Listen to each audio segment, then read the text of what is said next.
So, we will continue with this facts analysis. So, here it is another set of figure which is little bit more details, as you can see. So, you have a flow chamber here. So, from flow chamber individual cells are being charged particles here, and in these charged particles they will go in the positive side and negative side. So, negatively charged particles will be attracted towards the positive deflecting electrode, and negatively and positively charged cells will be deflected towards the negative electrode, right.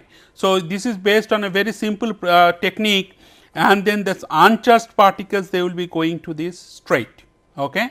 So, these charged cells they will be collected at two different test tubes, and now let us see that how these results they look like. Okay.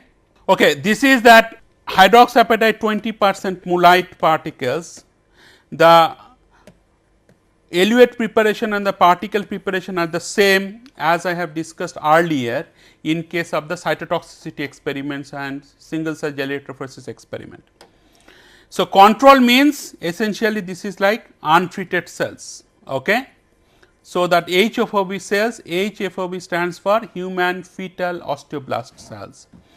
HFOB cells when they are treated with H20M eluate, then after 12 hours what are the fraction of the live cells, fraction of the necrotic cells, fraction of the late apoptosis cells, fraction of the early apoptosis cells, how you can distinguish using that fax machine, and this is the results. Here you see that Pi stands for propidium iodide, it interacts with the DNA causing the red nucleus in case of the necrotic cells.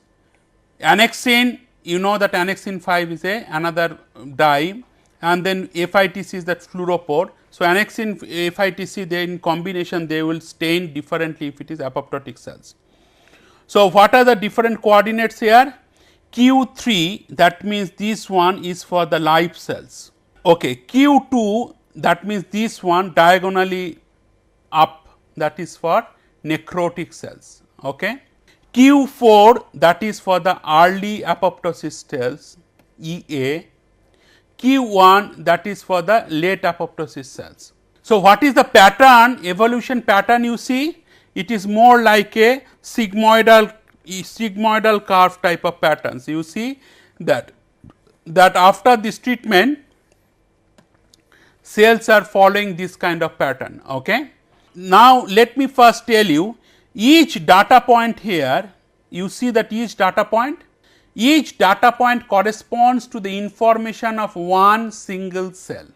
Now, after 10% eluate treatment, that means after 10% of the hydroxyapatite 20% mullite eluate, okay, what you see your live cell coordinate, this is your live cell coordinate, here you have most number of the cells, that means your most of the cells are live.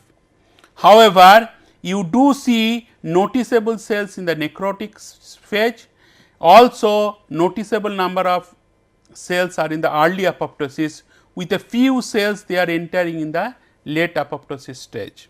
When you put this treatment as 50%, what you notice here that more number of cells are now going to the early apoptosis phase. Okay.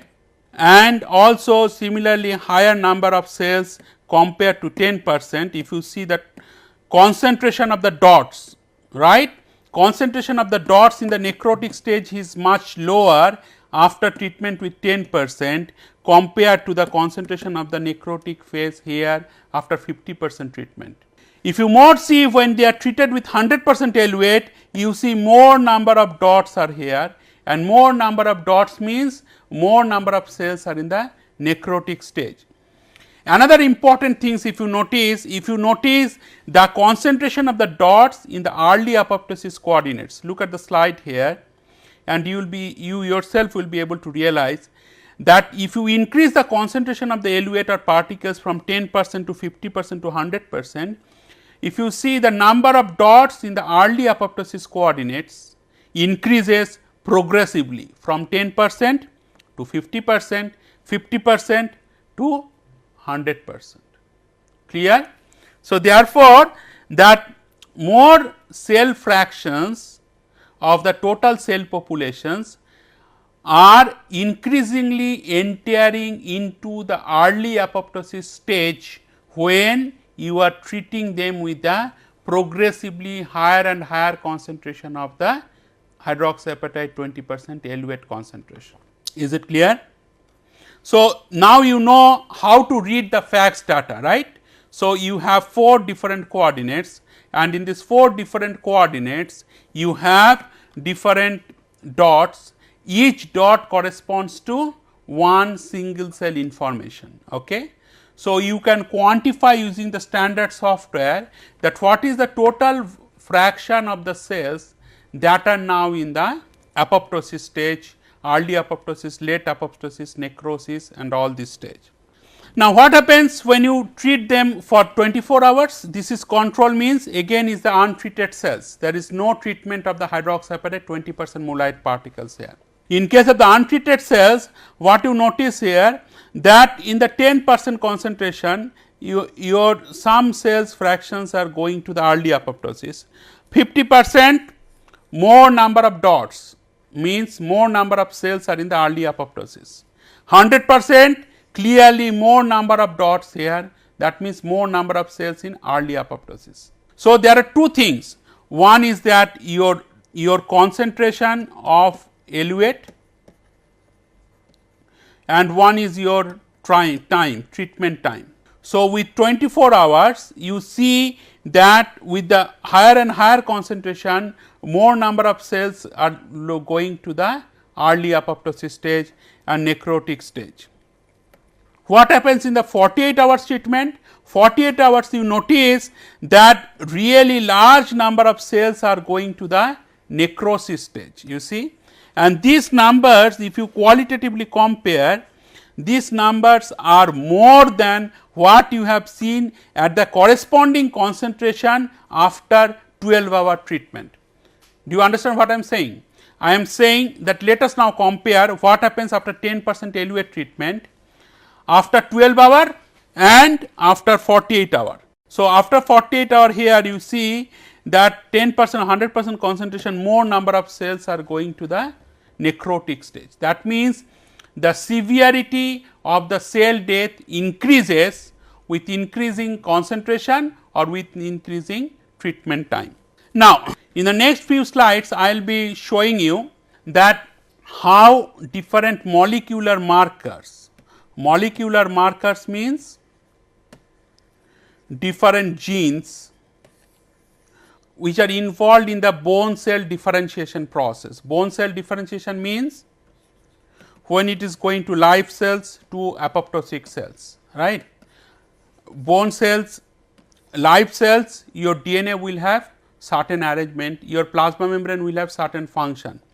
In the apoptotic cells, your plasma membrane also will have different functions, and DNA will not be able to replicate and make the protein or synthesize the protein like in the live cells. Agree on this point? So, therefore, the ability to DNA to transcript and translate to make the proteins, or the ability of to DNA to go through the replication process, that will be different depending on the whether the cells are live or the cells are apoptotic or necrotic.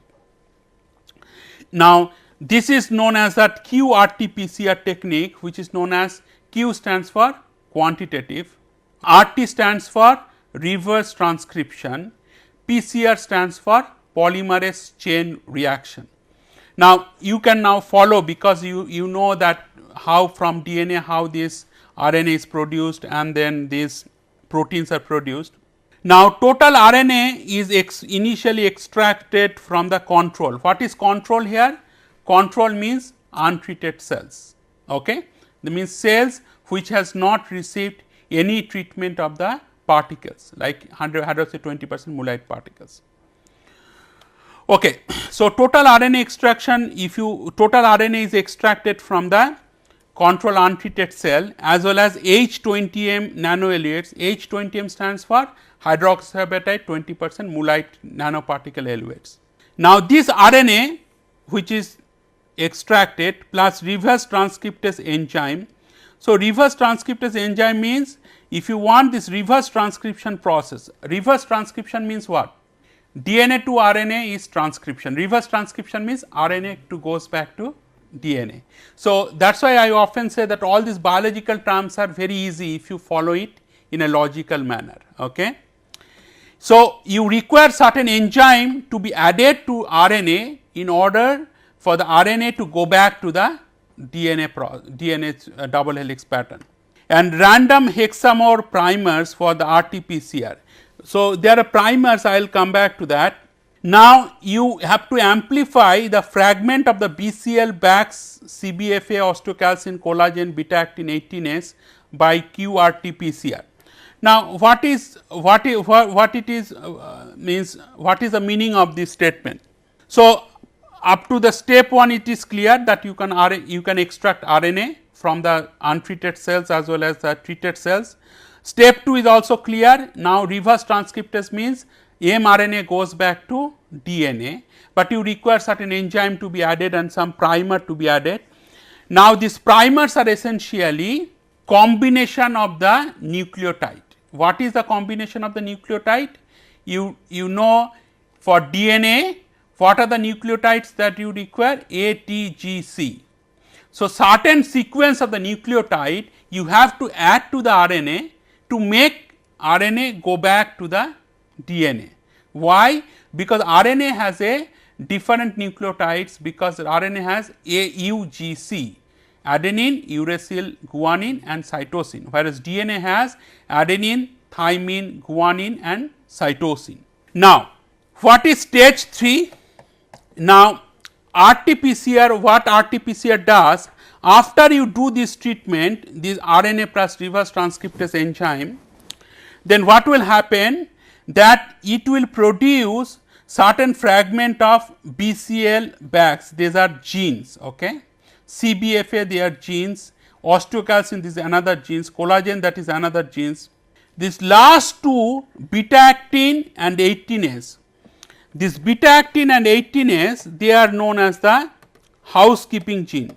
What is known as the housekeeping gene? What is the name suggests? Name suggests is that housekeeping means if you want total nucleus to be in the order, okay. In the order means this nucleus should be able to replicate during the cell division process, and nucleus you want that all this chromosome and DNA to carry exactly the genetic information, then you require certain genes to be very active in the cells. So, beta actin and 18S are the two genes independent of the cell type, they are always active in case of the live cells. You understand what I mean? I repeat, independent of the cell type means it does not matter whether it is a fibroblast cells, osteoblast cells, endothelial cells. You will always find beta actin and 18S, these are two different types of genes which are present in the nucleus, so that the normal functionality of the nucleus can be maintained. So, in other words, it is typically known as that ubiquitous gene, that means it is present in all cell type. And now, why do we require to amplify the fragment? What happens after this RNA transcription, RNA reverse transcription process, the DNA that will be produced and this BCL, CBFA, osteocalcin and collagen, these genes that are expressed means the amount that will be formed of all these genes, that will be very smaller in number or smaller in quantity. You have to amplify it, otherwise you cannot distinguish between the amount of BCL gene, amount of CBFA gene, amount of osteocalcin gene. Are you getting my point? You have to amplify their expression, you have to amplify. So, what the way they are expressed, you have to amplify it to 10 times, so that you can distinguish the difference between these two. Okay. So, for example, suppose if I say that the strength of certain two materials, they are like 1.2 gigapascal and 1.1 gigapascal. Okay. So, you may see that 1.2 gigapascal, 1.1 gigapascal, it is 0.1 gigapascal difference. The moment I say the strength of two materials is 1200 MPa and 1100 MPa, then you can immediately say that there is a 100 megapascal difference. That means 100 megapascal is large. So, there you are going down in the unit. So, to amplify the difference. Okay. So, in here you have to expression that BCl BAX, these are like different genes, and these genes BCl, that is a class of genes, this is the BCl2 is a class of genes which are activated in osteoblast cells. Now, in BCl family you have the different genes, that is BCl-XL genes, they you have called BCl-XS gene. Now, BCl-XS is the genes which are called pro-apoptotic genes. Pro means what? It will help in the apoptosis process. BCl-XL is called anti-apoptotic genes. Anti-apoptotic means these particular genes, if it is expressed more, that means cells are more live or more vital. That means cells are not going to the apoptosis process. Is it clear? So, apoptotic, okay, apoptotic process. So, I repeat, so BCl-XL, BCl-XS and BAX. So, these are three genes, BCl-XL, BCl-XS and BAX. These are three genes, they all belong to the family of the BCl2 family of the genes. Okay. Now, this BCl2 family of the genes, they are important for the this toxicity process, apoptotic process. However, in this family of gene, the first gene, this is anti-apoptotic, the two other genes, these are like pro-apoptotic. Pro-apoptotic means if these genes are expressed more, that means cells will undergo definitely to the apoptosis process. If the first gene is expressed more, then cells will be more live cells. Okay. Okay.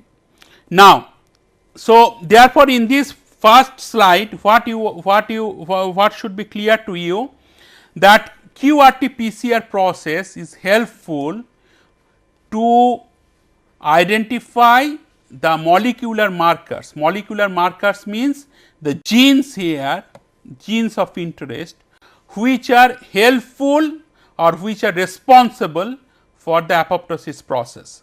FACS machine is useful to quantify the fraction of the cells which are live, which are apoptotic, which are late necrotic, which are late apoptosis process. But FACS machine cannot identify which are the genes are expressed more or which are the genes they are responsible for this apoptotic process. You understand what I am saying? So, therefore, QRT PCR is an indispensable process in understanding the molecular level of understanding of the apoptosis process. Now, in the molecular biology literature, it is called gene of interest or GOI. GOI here is not Government of India, but GOI is here genes of interest. Okay. Now, genes of interest, as I said, that the first one is the BAX. BAX, BCl-XL, BCl-XS, these are like BCl2 family of genes, as I said earlier. Okay. Now, I told you, right, that what is called primer. These primers, they are forward transcription and reverse transcription. Why forward and reverse is required? Because RNA is your single strand, DNA is your double strand, right. So, one is forward means one is it will go this way, one is reverse means one it will go this way. So, what is the primer? As I said, primer sequence means GCC, that means one guanine, that will be followed by 2 cytosine. Then comes CTT, that means after 2 cytosine there will be 1 cytosine and 2 thymine. TTC, TSC, TTT, all those things. So, these are very specific to the Bax gene forward primer. Okay. Forward primer means here this one would be simply added. You understand what I am saying? So, one is forward, let us say this is forward and this is reverse. This is reverse means this is reverse here. Okay. So, this is the forward primer sequence, that means nucleotide sequence. This is the reverse primer sequence, that is the reverse nucleotide sequence. Okay. Now, this sequence is necessary to make the transcription, reverse transcription process from RNA to DNA in order to enable that process.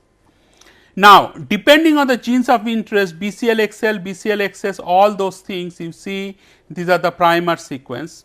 FA1, you have the primer sequence, osteocalcin col1, last two are beta actin, no, this is not B, beta actin and 18S, they are like housekeeping genes. Okay. In these housekeeping genes, you see that here also that primer sequence is different. If you notice, if you carefully notice that all these genes of interest, that Bax to up to 18S, their nucleotide sequence can never be identical. There must be some difference in certain nucleotide sequence. If you carefully go through it, you do not find any identical nucleotide sequence. So, this is that one this so, in the first cycle what will happen, if you have a double stranded DNA, then heat to separate the strands. So, if you heat it to little bit higher temperature like 50 degree or 70 degree, see these two double strand DNA, they will be separated. Okay. Then step 2 is what? Hybridization of the primers. Hybridization of the primers means those primers that we have discussed earlier slide, these primers can be added here.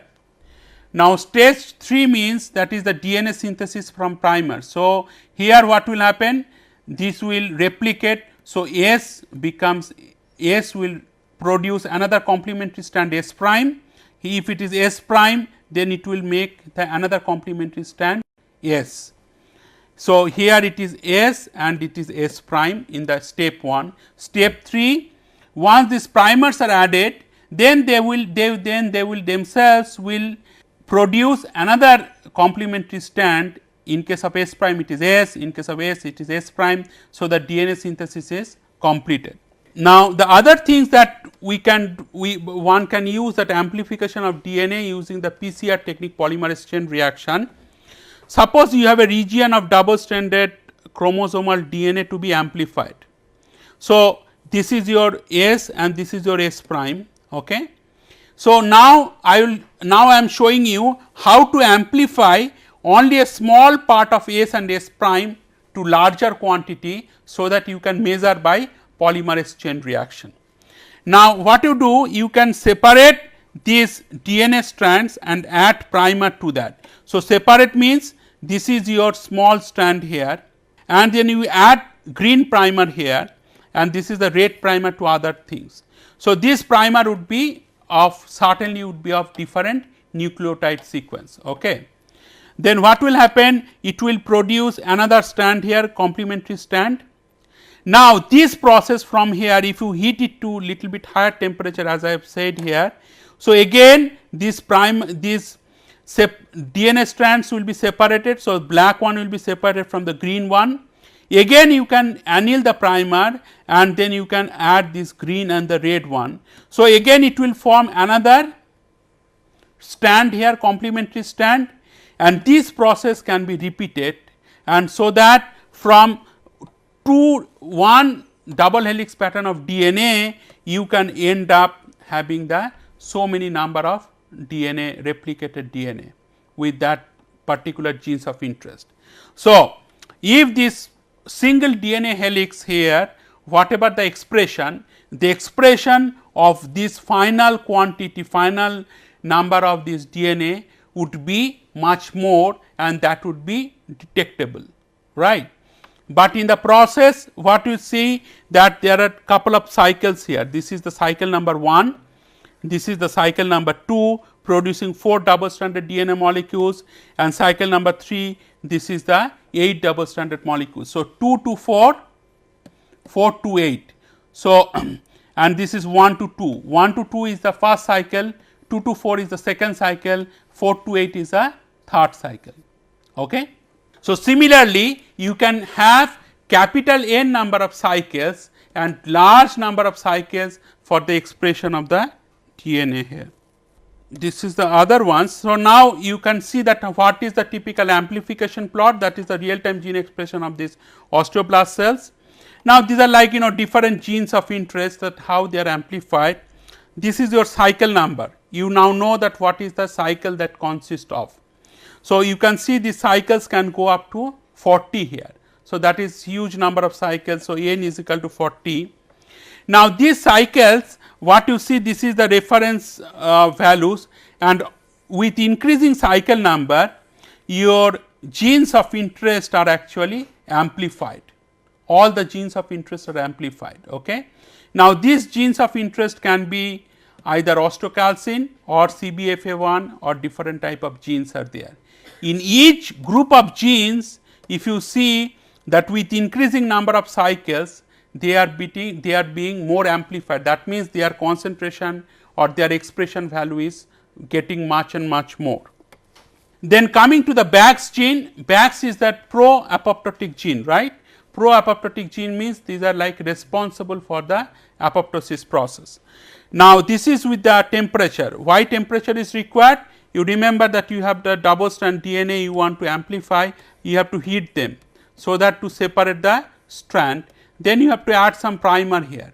So, what is the temperature of this heat treatment with which, so you can see that in case of the BAX gene, it goes through a single peak, and this essentially tells you that this BAX gene is expressed in a natural manner, the way it should be expressed after the treatment with the hydroxyapatite 20% mullite eluates. Now, is this the quantitative values that I am giving, that CT is the cycle threshold value. Now, what is cycle threshold value? If you go back to this one, cycle threshold values for a particular genes of interest, for example, if it is the BAX or it can be the BCL-XL. Okay. Cycle threshold value means this is the, for example, your CT values. That means total number of cycles at which these particular genes of interest are expressed to the highest expression level. You understand what I am saying? What I am saying here, if you look at that, this is a BAX gene, this is, let us say, gene number 1, this is gene number 2, this is gene number 3. For the gene number 1, the cycle threshold value means, suppose this is the 14 cycles, beyond 14 cycles they are expressed to the highest possible level after the amplification process. So, their CT values is 14 here. If you go to gene number 2 here CT values are much higher, and it can be CT values is 32. That means, after 32 number of cycles, gene 2 will be expressed to its maximum amplified value. If you go through the gene 3, then here the cycle threshold value is 38, for example. So, that means here after 38 number of cycles, that gene 3 is expressed to its highest possible value. So, accordingly, for each of the genes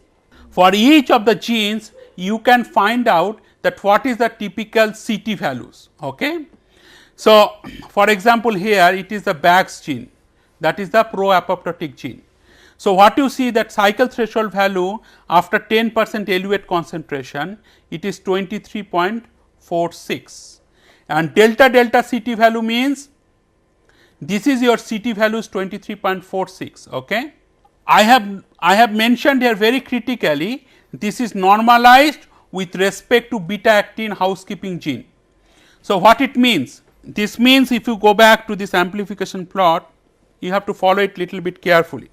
So, this G1, G2, G3, these are the genes of interest, but at the same time you have that 18S gene and you have the beta actin gene, these are like housekeeping gene.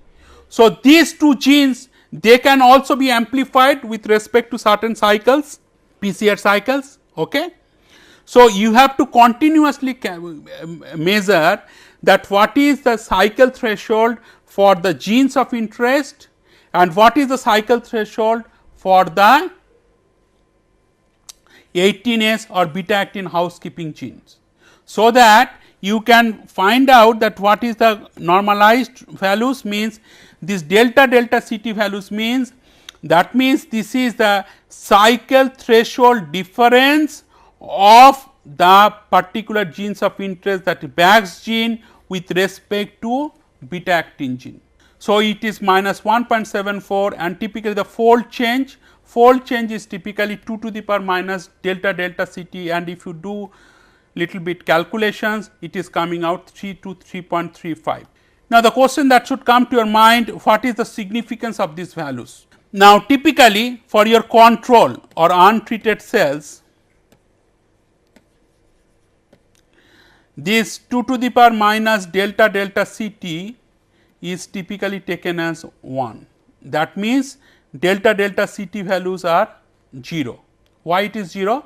Because whenever you are considering in that untreated cells, their beta actin expression will be the same as the normal cells. So, there will be no difference. So, there will be no difference between the beta actin and the BAX gene, it will be 0, and therefore, 2 to the power 0 is nothing but 1. Now, anything higher than 1 here, it is actually showing that more upregulation. So, this is not that much higher than 1. If you go back to this one, if you see that another BCL-XL gene and then it is compared or it is normalized with respect to 18S housekeeping gene. Now, here is that average CT value you see and delta delta CT values.